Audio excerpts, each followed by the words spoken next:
మంతయు నిర్భయులమై ఆయన సన్నిధిని పరిశుద్ధముగాను నీతిగాను ఆయనను సేవింపను అనుగ్రహించుటకును ఈ రక్షణ కలగజేశాను. మన జీవిత కాలమంతా నిర్భయముగా శాపగ్రస్తమైన, ఎప్పుడైనా మీరు ఆలోచన చేయండి, ఈ రాత్రి క్రిస్మస్ రోజు ఈ మాట చెప్పవచ్చో చెప్పకూడదు, అటు పాస్టర్ గారు అటు చెప్పకూడదు అని అడ్డంగా చెప్పేవాళ్ళు ఉంటారేమో, కానీ మీరు మంచివాళ్ళని చెప్తున్నా.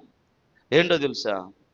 బైబిల్లో ఉన్న మాట ప్రకారం శత్రువుల చేతి నుండి, శత్రువైన సాతాను చేతి నుండి మనలను విడిపించి నిర్భయముగా, చూడండి, అంటే పాపములో నుండి, శాపగ్రస్తంలో నుండి, వ్యభిచారంలో నుండి, దొంగతనంలో నుండి, మోసములో నుండి, కపటమైన మాటల నుండి నిర్భయులుగా, వీళ్ళందరికీ ఏం లేదు పరలోకం.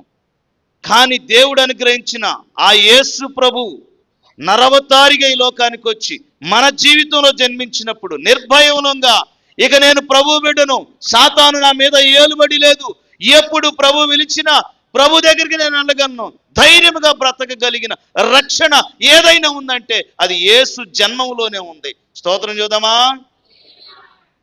ఆ యేసుక్రీస్తు వారి రాత్రి నీ హృదయంలో జన్మించకపోతే, ఒకవేళ నీవు నీ జీవితాన్ని లాస్ అయిపోతే,